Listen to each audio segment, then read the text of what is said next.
আজকে ইউনিয়নের ত্রিবার্ষিক সম্মেলনে সকলেই উৎসাহ এবং উদ্দীপনার মাধ্যমে আছেন। আপনাদেরকে নেতৃত্বের মাধ্যমে সামনে এগিয়ে যেতে হবে।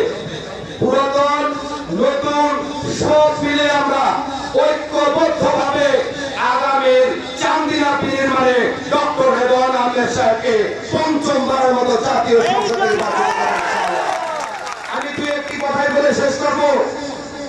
যারা বলেন বাঘের থাবা দিয়ে আমাদেরকে ধরার চেষ্টা করেন, আমি তাদের উদ্দেশ্যে বলতে চাই, আপনারা বাঘ, কারণ রেদওয়ান আহমেদ সাহেব বাঘ পুষে।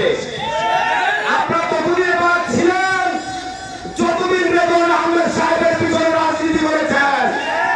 আপনারা ততদিন বাঘ ছিলেন 1979 সালে আপনাদের বাঘের চরিত্র ছিল, 1986-তে বাঘের চরিত্র ছিল, 91-তে বাঘের চরিত্র ছিল, 2001-এ আপনাদের বাঘের চরিত্র ছিল।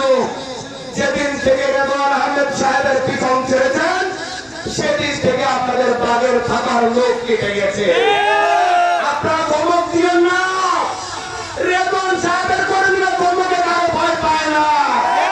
চান্দিনাতে রেদওয়ান আহমেদ সাহেবের নেতা কর্মীদের যে উত্তাল তরঙ্গ সৃষ্টি হয়েছে, সেই উত্তাল তরঙ্গের মাধ্যমে আপনাদের সকল ষড়যন্ত্র ভেস্তে যাবে, ভেস্তে যাবে, ভেস্তে যাবে। রেদওয়ান আহমেদ সাহেব টাকা খেলোয়াড়, আওয়ামী লীগের সাথে খেলে এসেছে। আওয়ামী লীগের থেকে বড় নেতা আপনারা না, আওয়ামী লীগের মধ্যে থেকে বড় পেশীয় শক্তি হলো আপনারা না। মাত্র দুটা গুলি হাসানি, হাসানি দুইটা গুলি। এখানে জাতীয় স্বার্থ, রেদওয়ান আহমেদ সাহেব জাতীয় স্বার্থ হিসাবে আগামী নির্বাচনে 26-এর নির্বাচনে বাংলাদেশের মানুষের, এই চান্দিনা মানুষের ঐক্যবদ্ধ হবে রেদওয়ান আহমেদ সাহেবকে নির্বাচিত করবে।